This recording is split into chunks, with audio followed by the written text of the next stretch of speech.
All right. Good morning, everyone. Thank you, Lindsay, for welcoming everyone to the webinar. Thank you also for joining the Joint Breakthrough Action and Research webinar. Today, we'll be talking about understanding perceptions related to Zika prevention behaviors in Central America and the Caribbean. Thank you all for joining. My name's Ann Ballard-Sarah, and I'm a program officer with the Breakthrough Action Project at the Johns Hopkins Center for Communication Programs.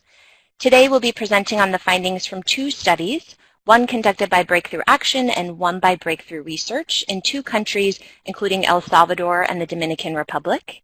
And today we'll be hearing from Dr. Martha Silva. Martha is the Data Strategist and Innovation Team Lead for Breakthrough Research, seconded from Tulane University. Martha leads the Zika Research and Evaluation portfolio as part of Breakthrough Research's participation in the USAID Zika response. We'll also hear from Dr. Tilly Gurman.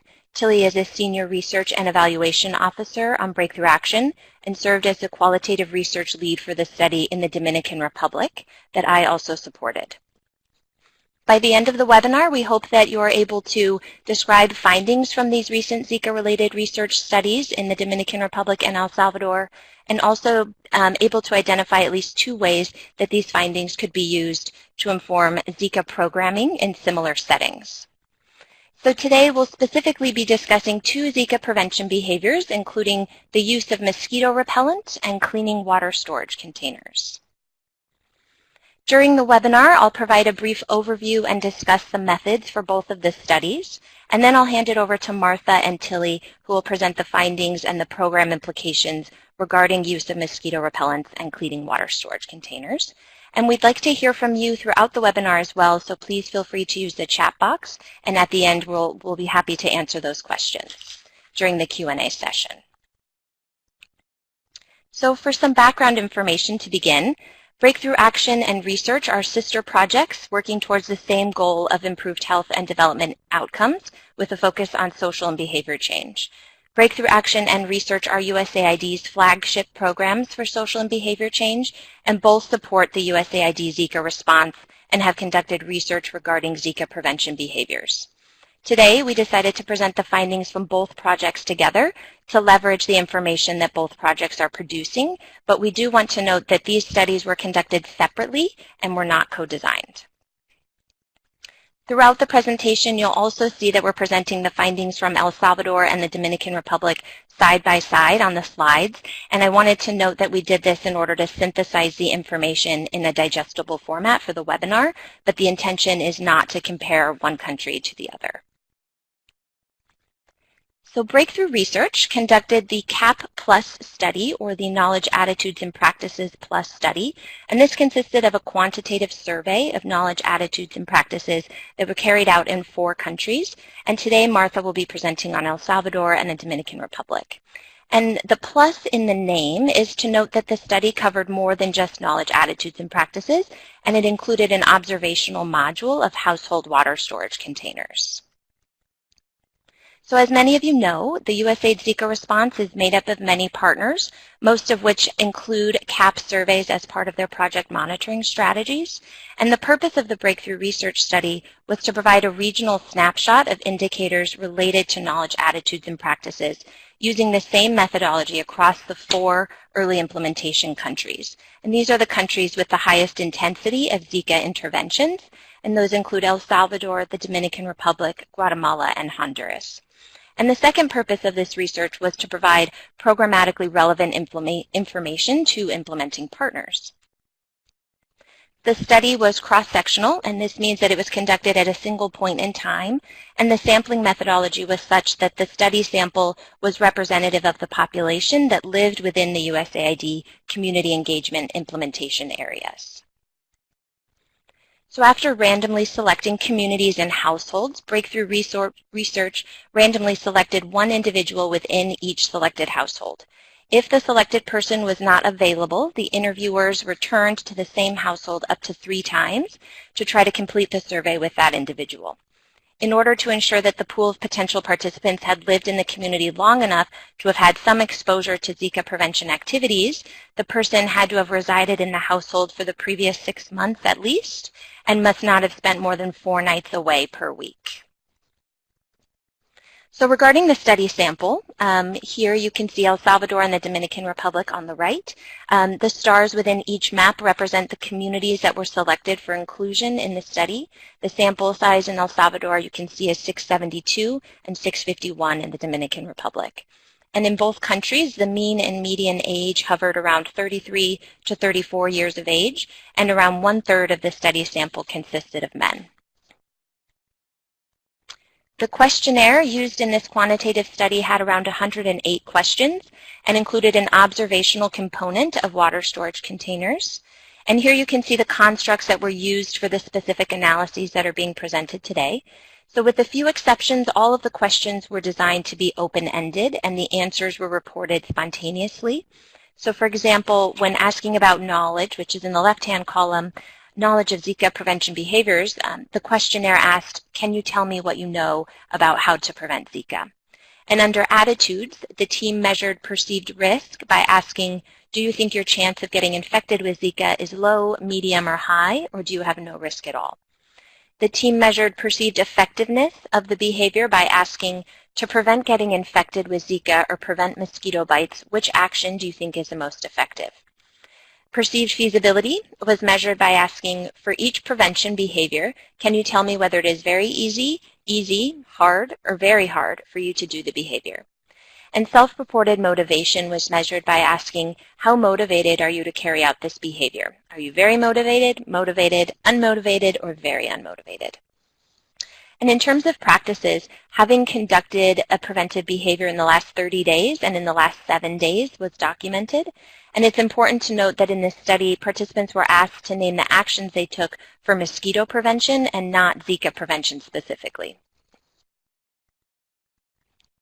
So now I'll move on to the methods for the breakthrough action qualitative research. So the purpose of the breakthrough action qualitative assessment was to explore attitudes and factors that influence Zika prevention behaviors. The study explored all of the Zika prevention behaviors that are outlined in the Zika prevention behavior matrix. And we were interested in understanding the perceived risk of Zika, the perceived feasibility of the behaviors, and that is the ease of doing the behavior, and the perceived effectiveness of each of the behaviors. So Breakthrough Action worked with the CAS team at Save the Children for participant recruitment in the study and with local research teams for data collection and analysis. And data collection included focus group discussions and in-depth interviews. All of the participants started by completing a free listing activity where they were asked to mention all of the things people in their community do to prevent Zika. We then documented the behaviors mentioned in the order in which they were stated. During the focus group discussions, participants engaged in a pile sorting activity and a voting activity where they discussed and debated the feasibility of practicing each behavior, followed by the perceived effectiveness of the behavior to prevent Zika. Participants categorized feasibility as not easy, more or less easy to do, or very easy to do, and effectiveness was categorized as not effective to prevent Zika, more or less effective, and very effective. And you can see an example of the images used to depict each of the prevention behaviors on the top right and how they were categorized as very, más o menos, or poco.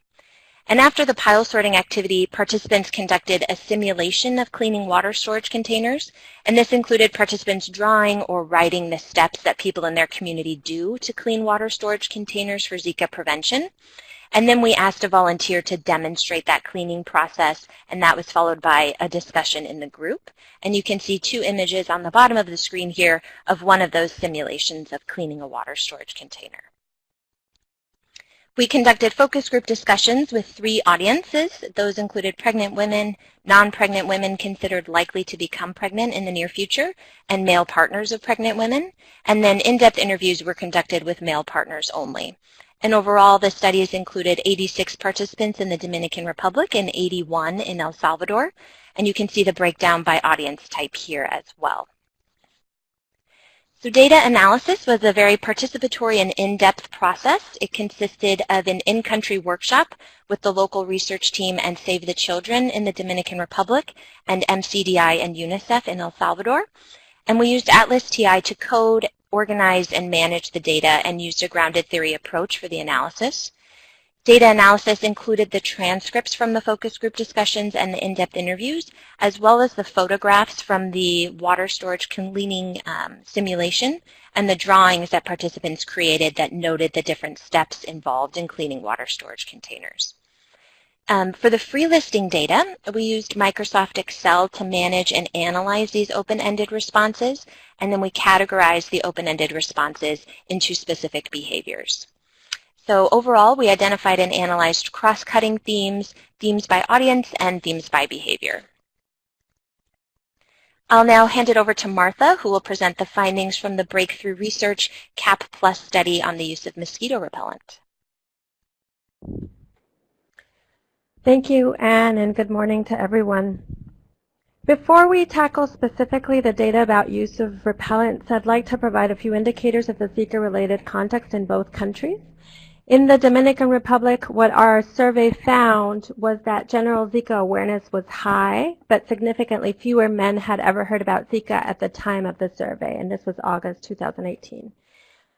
Despite relatively high awareness of Zika and what I will call a moderate level of knowledge that mosquitoes transmit Zika, knowledge about birth defects as a possible health effect of Zika was very low. So we found that only 10% of participants who had ever heard about Zika reported birth defects as a possible health consequence. And in this case, there were no sex differences.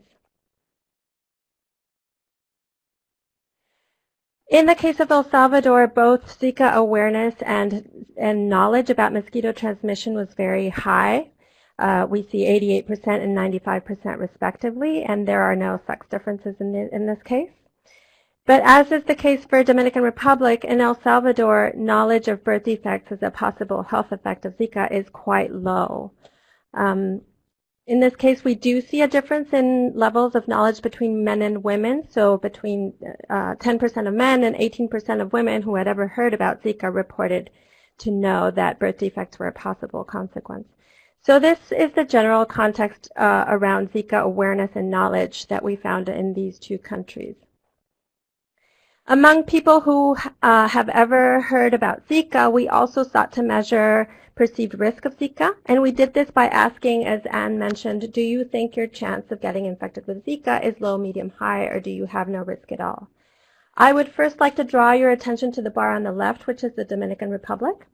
The lowest two sections of this bar show those who have answered that they have no risk of Zika and those that do not know their risk of Zika. We see that almost 1/5 of all people that responded to this survey could not assess the risk of Zika, whether correctly or incorrectly. They did not have enough information to be able to provide a response, and they simply did not know. We then see about 16% that perceived themselves to be at no risk of Zika at all. And then the rest of the sample is divided between low, medium, and high, with the larger proportion of participants assessing their risk as medium.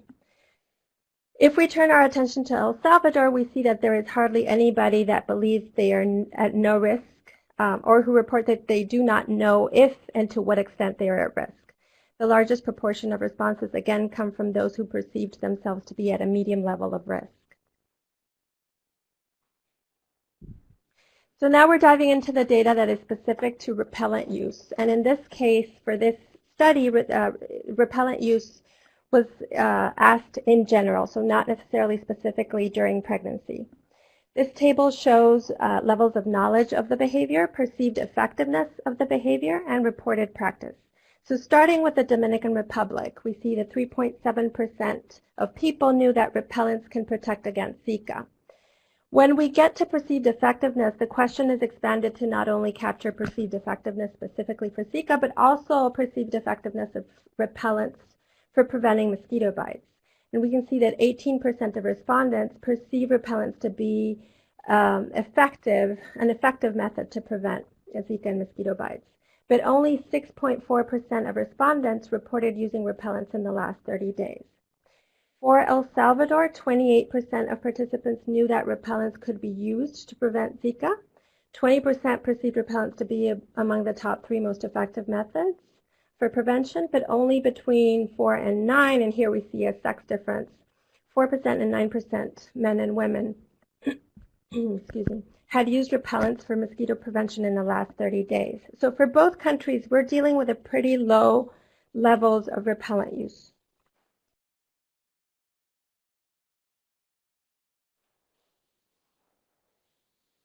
The following tables are showing results for logistic regression models. So for each country, I'm presenting only the variables with a significant association with our outcomes of interest. And in this case, our outcome of interest is reporting to be highly motivated to use repellents. The table shows the marginal effects for each explanatory variable, which tell us the percentage point increase or decrease, as the case may be, in the predicted probability of an outcome when everything else remains fixed. I won't read the size of the effects, but will guide you through the table, simply noting what associations are significant and in what direction. But I also want you to note that under the table, I've provided the variables that we have controlled for and that have no significant association with our outcomes of interest. And again, I won't go through them, but have provided them for those of you who are interested in that detail. In the Dominican Republic, the following people were more likely to report being very motivated to use repellents. Women compared to men, wealthier people, meaning those in the highest quintiles of wealth compared to those in the lowest quintile, people who perceive repellent use to be very easy compared to those who did not perceive repellent use to be very easy. But those who don't know if they are at risk of Zika are less likely to report being very motivated to use repellents compared to those who are reporting that they are at low risk. In El Salvador, perceived feasibility also was significantly associated with high motivation, as was risk perception. People who said they were at no risk of Zika were more likely to have reported a high motivation to use repellents. So you can see there are different things going on in these two countries, but perceived feasibility seems to be an important construct related to motivation across the board. In this table, I am showing you the factors that are associated with having used repellents in the last 30 days. In the Dominican Republic, the following people were more likely to have used a repellent in the last 30 days. People who perceived repellent use as an effective prevention behavior. That means that they rated it in the top 3 most effective methods. People who perceived their Zika risk to be medium or high as compared to those who perceived their risk to be low. In El Salvador, knowledge, perceived effectiveness, and high motivation are all significantly associated with repellent use. People who know that repellents can prevent Zika were more likely to use repellents. And perceived effectiveness in this case is also significant in El Salvador. So it seems, again, to be an important construct across the board for both countries. And lastly, those who reported being very motivated to use repellents were more likely to have used it compared to those who did not report to be very motivated. In both countries, we thought it was interesting that perceived feasibility is important for motivation, but it isn't showing up for actual doing the behaviors. But what is showing up is perceived effectiveness of the behavior. I will now hand the presentation over to Tilly to talk about the breakthrough action findings. Thank you, Martha. And once again, good morning, everybody. Sorry about that. So I wanted to first start out by talking a little bit about the free listing frequency in terms of the use of repellents. And just to remind people, the participants were asked what people do in their community to prevent Zika. So we wrote down as people described the different actions that people do. So for repellent use, it specifically was looking at anytime somebody mentioned repellent, regardless of whether or not they mentioned it regarding to pregnancy. And what we saw was for the Dominican Republic, only one participant out of our 88 participants that participated in the free listing activity mentioned the use of repellents at all. And in El Salvador, 4 participants mentioned the use of repellents. And of these small numbers, none of them were specific to the use of repellents during pregnancy.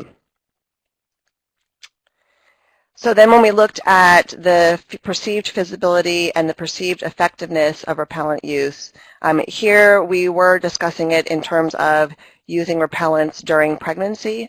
And the slide here, this table sort of illustrates on average, how the different focus group participants, the groups themselves, sort of assessed the perceived feasibility and the perceived effectiveness of the use of repellents during pregnancy. And one thing that you'll note is that feasibility was never perceived as or seen as higher than effectiveness. And then also that groups generally perceived except for the exception of non-pregnant women in the Dominican Republic, we saw that perceived effectiveness was generally seen, at least moderate or high. But when we actually talked with individuals and we talked within the focus groups in more detail, what came out is that people did not perceive them as easy to do. So then when we wanted to explore a little bit more about why is it that people perceive the feasibility as more difficult, one of the issues that came up across groups, across both countries, was the issue of cost and also the need to reapply the repellent throughout the day. Then when we looked more country by country, some specific barriers came up that were more specific to one country or the other. In the Dominican Republic, one of the issues that kept coming up was the fact that people perceived that mosquitoes are going to bite you anyway, regardless of whether or not you use the repellent. So the perception was, well, why even use it? There's no point in using it because you're going to get bitten regardless. In El Salvador, on the other hand, some of the issues that came up was the issue of the smell, and related to that, the concerns around the use of chemicals and putting that on your skin. And sort of related to that, there was some concern around, or some preference around, using more natural methods of repellent use because of this association with the chemical use and against wanting to put chemicals on the skin. So just to give you an example of one of the quotes about reapplying, this was a participant and who said, it takes a lot of effort because you need to put a bit on now and then a bit later, and you have it pending in your mind that you need to be reapplying all day. So in looking at sort of some implications around the use of mosquito repellent that came up across both the quantitative and the qualitative findings, we wanted to just present 5 implications that we felt really were relevant in both sets of studies. So the first one was that the need to increase awareness regarding the effectiveness of repellents to prevent mosquito bites. It's something that we felt that was something that came up in both the qualitative and the quantitative studies. In addition, we felt that it would be important to highlight the benefits of the short-term investment during pregnancy, especially when we think about the issue of cost or the need to reapply. If you can frame it around that, well, it's an investment during that 9-month period, and so then that way it's not going to cost as much, and sort of the annoyance of having to use it during that time is a short-term investment. It doesn't have to be something that's for the rest of an individual's life. We also felt that another implication was the issue of dispelling some of the myths about the safety of repellent use during pregnancy, specifically addressing the issue that, yes, if you're using DEET, it is a chemical, but it is perfectly safe to use during pregnancy. The fourth implication that we wanted to address is the issue of the need to identify ways to make repellents more affordable, especially, if we think about the qualitative findings, and is the issue that came up most frequently across types of audience, across both countries, and so thinking about how do you actually make the repellents more accessible and affordable for individuals. And then the last implication that we wanted to offer was the issue of trying to frame the repellent use as something that households can do, but within a household to actually prioritize the repellent use among pregnant women. And so then that way it also addressed the cost issue by saying, if you're going to invest in the cost of a repellent, first have pregnant women use it, and then other people can use it. But really the priority is to have pregnant women to use the repellent. So now we will move on, and I will turn it back over to Martha and to talk about the findings regarding the cleaning water storage containers.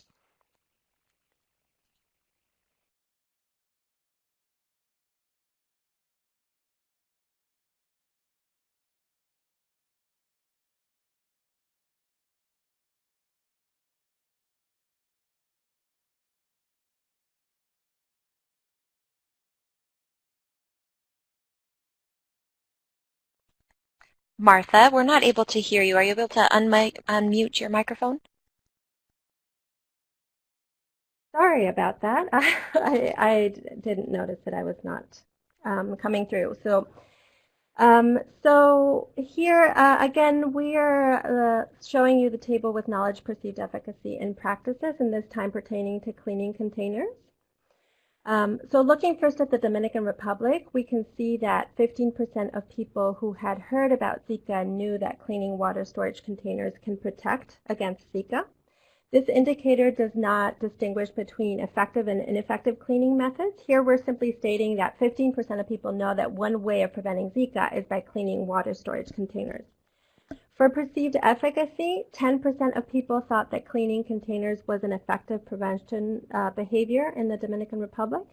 And as for behavior, when wanting to know how many people had practiced this behavior in the last 30 days, we recognize that there may be people who are doing this behavior but not doing it to prevent Zika or to eliminate mosquito breeding sites specifically. So therefore, we have two indicators for this behavior. We know that 7% of people in the survey cleaned their water storage container in the last 30 days for mosquito prevention specifically. But then we also know that a further 16% cleaned their water storage container in the last 7 days, but did this for reasons other than mosquito prevention. So a larger proportion of people in the Dominican Republic are cleaning their water storage container for general household hygiene or for other reasons than those that are cleaning it specifically for mosquito prevention. So why is this relevant? We know that in order to effectively clean your water storage container to prevent mosquitoes from breeding, there are a certain number of steps and techniques that you should follow to maximize effectiveness. And it may be that if you're cleaning your water storage container for hygiene only, you may be missing some of those steps. And we'll say more about that on the next slide.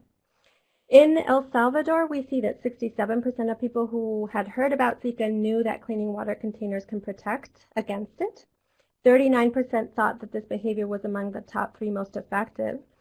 58% are reporting to have cleaned their containers in the last 30 days and also the last 7 days for mosquito prevention specifically, and only 7% reported to have cleaned it for reasons other than mosquito prevention.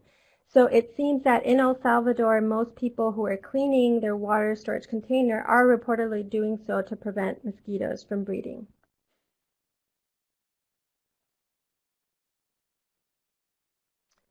Okay, so following on from the previous slide, among those who had cleaned their water storage containers in the previous 7 days, we wanted to know what specific actions they had done to clean them. The graph in front of you has 7 different steps that people reported as part of the general behavior of cleaning their water storage container. Now we know that the evidence highlights the importance of letting the cleaning agents, which are usually either bleach alone or a combination of bleach and detergent, we know the importance of letting those cleaning agents sit on the walls of the containers in order for it to act effectively and kill the mosquito eggs. And I want to direct your attention to the last step outlined in this graph, where not a single person in the Dominican Republic and only about 1 in 4 people in El Salvador mentioned that they had waited for a few minutes to let the ingredients act. The second finding that I'd like to draw your attention to is the third step in this graph, adding bleach to water. Almost 60% of people in the Dominican Republic and about 25% in El Salvador mentioned adding bleach to water as a step in cleaning the water storage containers for mosquito prevention. Now we know that adding bleach to water is a best practice for the prevention of other diseases such as cholera, but is not an effective means of killing eggs or larvae in the water. Which is why I thought it's relevant to highlight here. One step that was consistently mentioned by a majority of people in both countries was applying bleach to the walls of the container. Okay, so again, just as before in this table, I'm showing you the results for logistic regression models.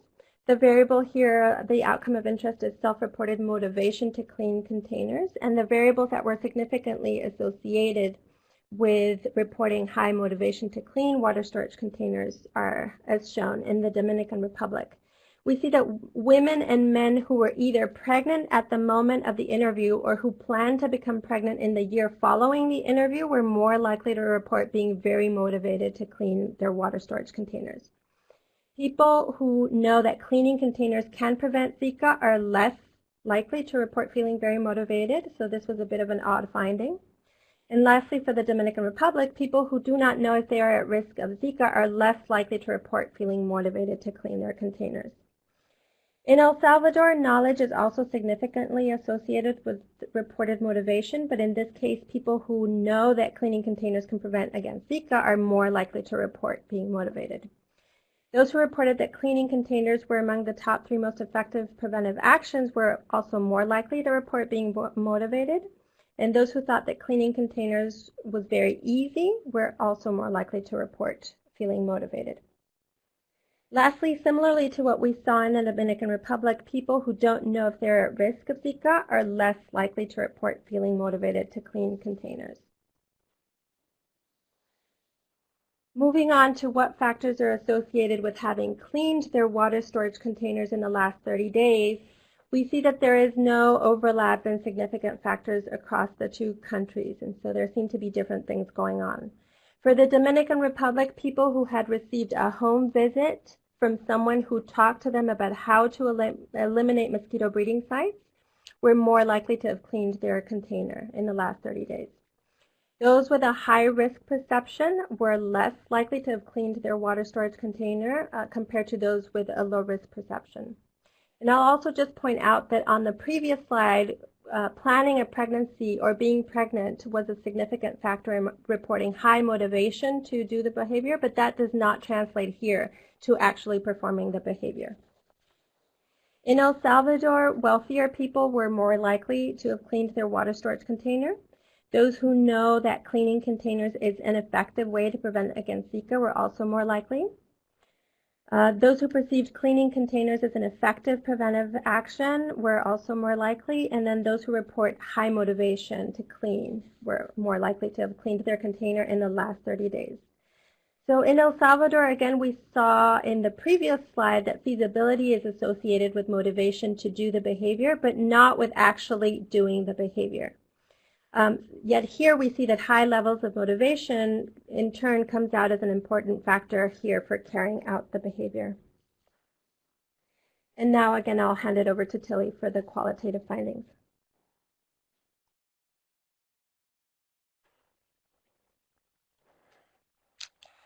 So when we talked about the cleaning water storage containers, again I want to report a little bit about the free listing frequency. And just to remind everybody, again, people were asked what people in their community do to prevent Zika.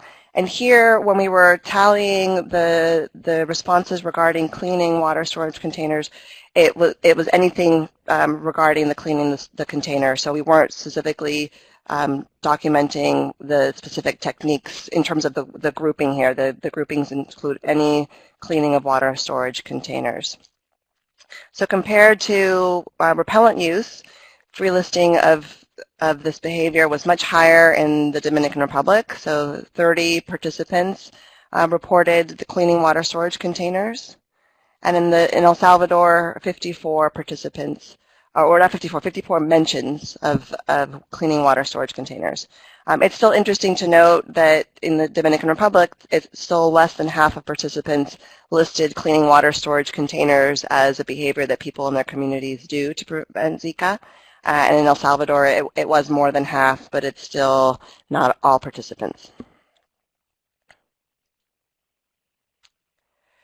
In terms of some of the attitudes that came up across the 2 countries, the cleaning water storage containers was perceived as something associated with just having a clean home in general. And the association also extended to the perception that having your water containers clean it sort of will help to prevent illness in general, as well as Zika, although not everybody associated having the clean water storage containers being directly associated with Zika, but it was something that did come up across both countries. The other thing that came up was that in both countries, cleaning water storage containers was seen as something that was commonly practiced and not expensive to do, and it was generally perceived as something that was in the woman's domain. So now, again, looking at sort of the average kinds of responses across the focus groups in both countries, For the feasibility, so how easy is it to do this behavior? We can see that generally on average the focus groups would assess it as more of a high feasibility, especially compared to the repellent use.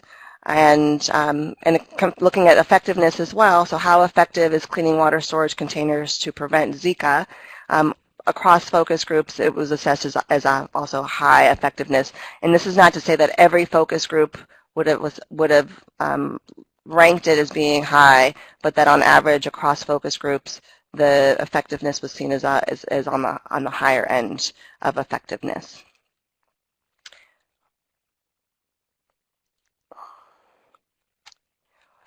At the same time, people did comment that not everybody cleans their containers, and again, from the free listing that people did individually as they came into the focus group discussions and the in-depth interviews, people did describe sort of the barriers as to why people do not clean their water storage containers.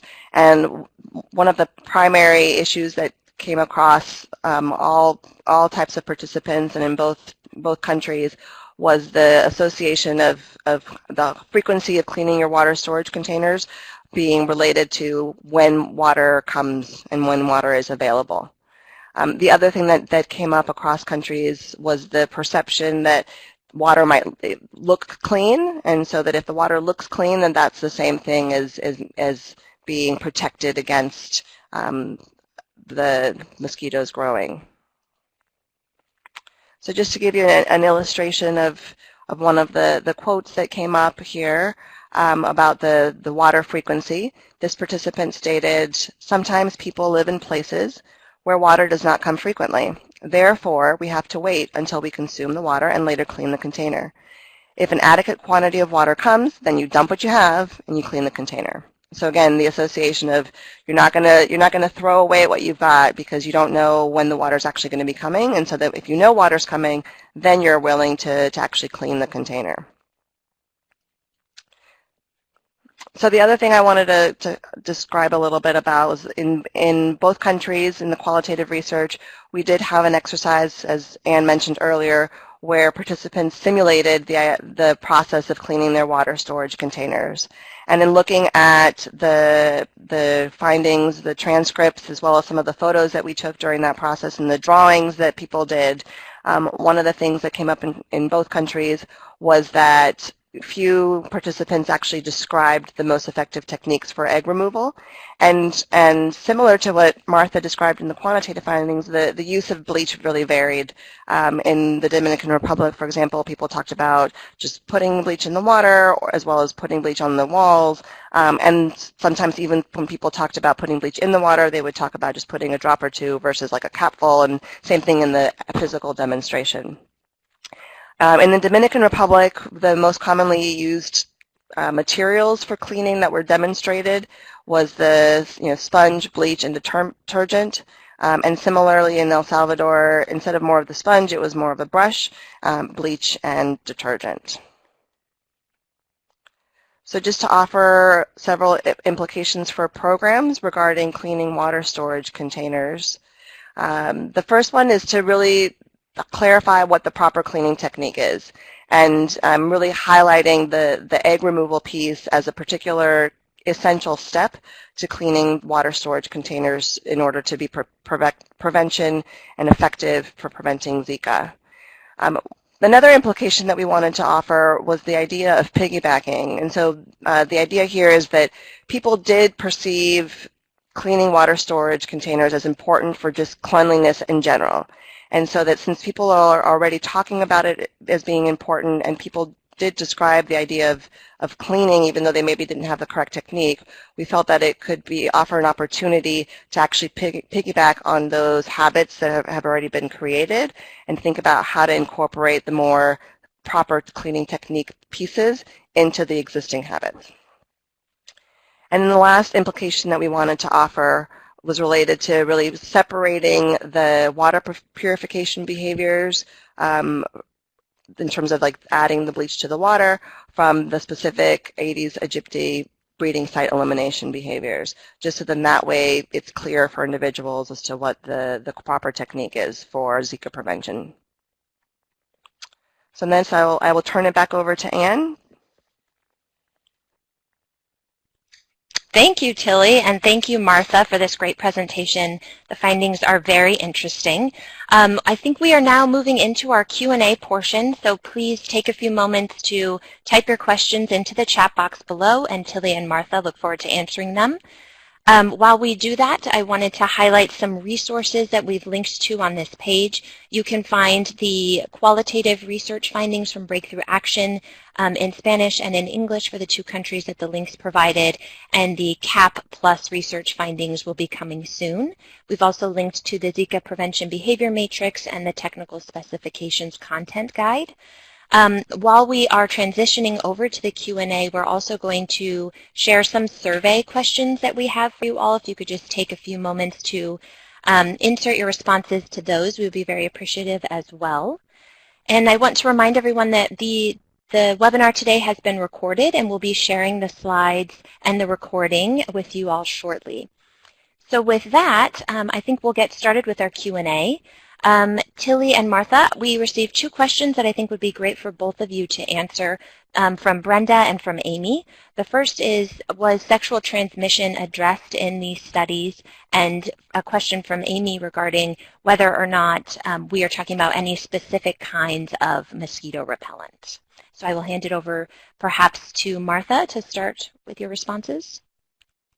Thank you, Anne. Yes, the survey, the CAP Plus survey asked, the questions, as Anne mentioned at the beginning, were open-ended, and so when we asked in what ways can Zika be transmitted, we recorded all answers. But in both cases, knowledge about sexual transmission was extremely, extremely low. It was around 3%, I think, in both countries. And so that was one of the most concerning findings that we had. But again, in this case, for this webinar, we were concentrating on these other preventive behaviors. And then in response to the specific types of repellent, we were asking in a certain portion of the survey, specifically for pregnant women, we were asking the brands of repellents that they used. But in terms of general knowledge about repellents used to prevent Zika, the question was open-ended, and so people would say repellents without necessarily specifying what type.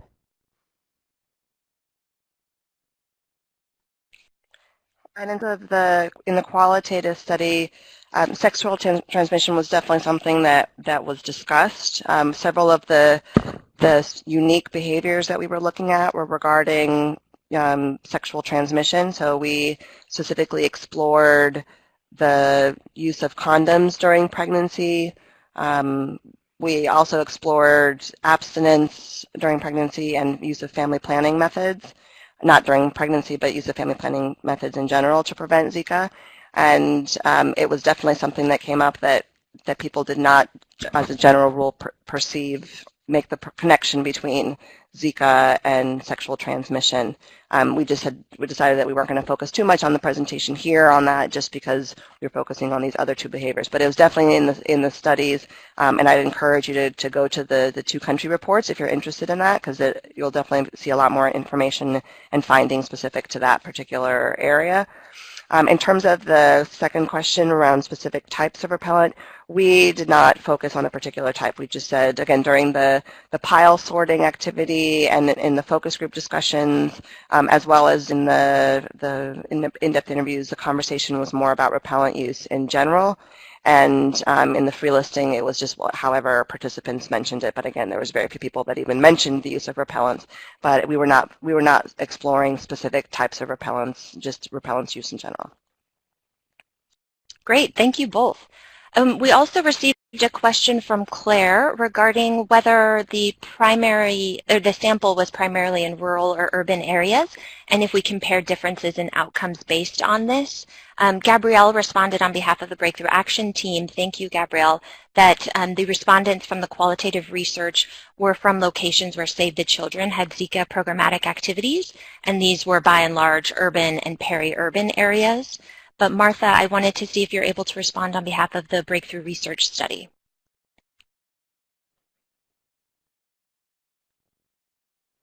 Yes, I'm happy to respond.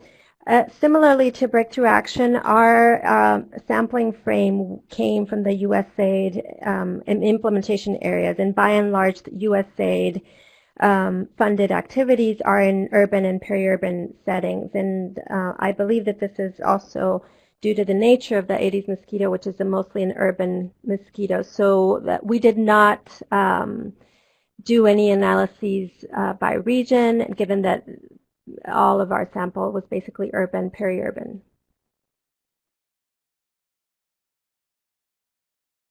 Wonderful, thank you. We also had a comment from Kadrea. Their comment was, were there potential biases introduced based on the countries selected, English not being a primary language and using comparative English predominant countries for comparisons? Tilly, I will hand it over to you.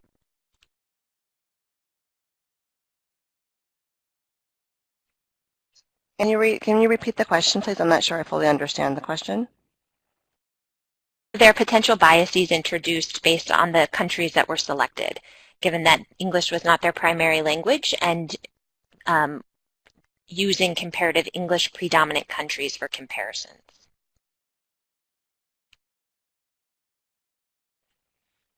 Well, I mean, just I guess to reiterate, the focus group discussions and the in-depth interviews and the free listing, everything was conducted in Spanish. And so, and actually, we were very explicit about where we were working in both countries to be using the terms that they use for cleaning water storage containers. As an example, in the Dominican Republic, their water storage container, they call it a tanque. And so when we initially came up with our focus group guides in Spanish, we did not have that word in there, and it wasn't until we were pre-testing and working with the local research firm to sort of refine our instruments that we changed the instruments accordingly to the country context. So I feel pretty confident that there wasn't a bias on that respect. And I'm not sure the question about English dominant countries as a comparison.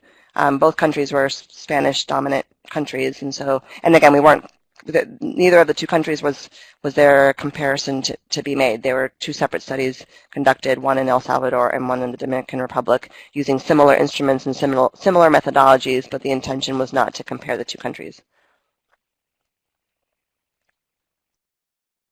Maybe, and maybe I'll just jump in to say that similarly for the CAT Plus study, it's important to note that because these are not nationally representative surveys, and so our ability to compare between one country and the other is greatly limited, with the exception of maybe the logistic regression models. But so the intention is not to compare countries, and again, the two countries were Spanish dominant. And similarly to what Tilly just described, our process for validating the instrument in country was quite extensive. There is significant differences in the local terms used for different, even for the term mosquito, there's differences in how people know to, refer to mosquitoes. So that the validation process is quite extensive.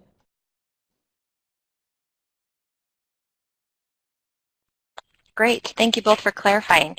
We have another question here from Brenda, who asked if participants expressed a willingness to delay pregnancy during Zika outbreaks or the use of contraceptives. And Martha, I think I'll go ahead and hand it over to you. Sorry, can you repeat the question again? Of course. Did participants express willingness to delay pregnancy during Zika outbreaks or the use of contraceptives? Okay, so the only question that we asked was whether people were, so for non-pregnant women or men who did not have a partner that was currently pregnant, we asked whether they were planning on a pregnancy in the following year, but we did not ask whether or not that was due to Zika or not. So we don't know whether the Zika outbreak has any influence on their fertility preferences or planning of a pregnancy. We do have data around contraceptive use at the time of the survey. I would be happy to refer Brenda to that data as soon as it's available. And in the qualitative studies, again, we did specifically explore the use of contraception to delay, for Zika prevention, and also the use of condoms during pregnancy. And I can say in the Dominican Republic, people with the use of contraception, that was not something that people really, it just didn't even resonate as something that they would do, and it was something that they thought that it doesn't respond to Zika prevention.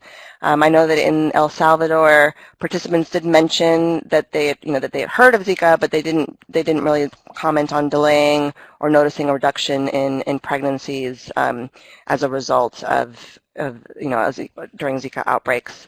In terms of the condom use, and this is something that we saw across both countries, was the perception that using condoms during pregnancy just really didn't make much sense. And again, it wasn't that everybody sort of expressed that, but that for a lot of participants, it was the idea that why would you use condoms during pregnancy? You're already pregnant.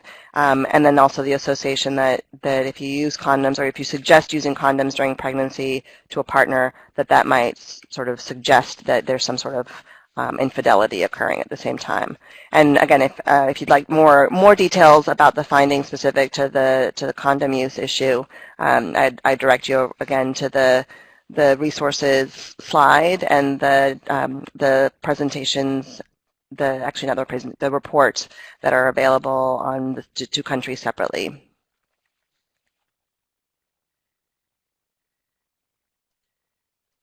Thank you. I also want to note a comment left by Maddie in the chat box that this seems like they would be good candidates for guppy fish in their water containers, which have been used successfully in Cambodia to control dengue, which has the same Aedes vector. Martha and Tilly, I'm not sure if you have any comments related to this. I see that there's been some back and forth with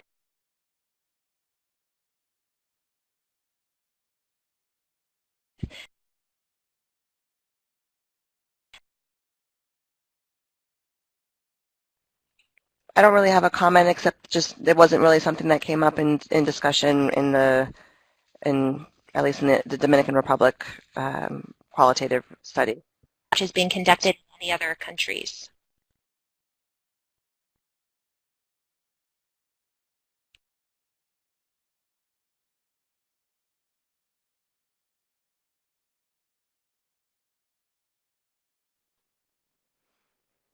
And just to reiterate Tilly's point, I'm not sure if everyone heard that question, so I'll repeat it.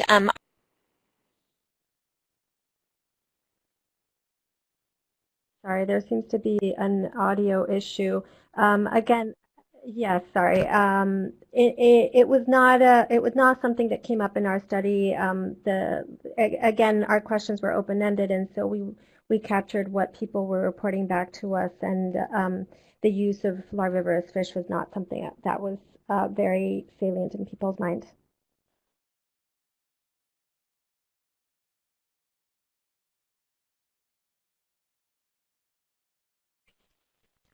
Great. Well, we want to thank everyone very much for joining the webinar today.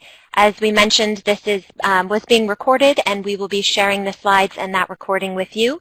Thank you all for your great questions, and we look forward to additional webinars in the future. Have a great day.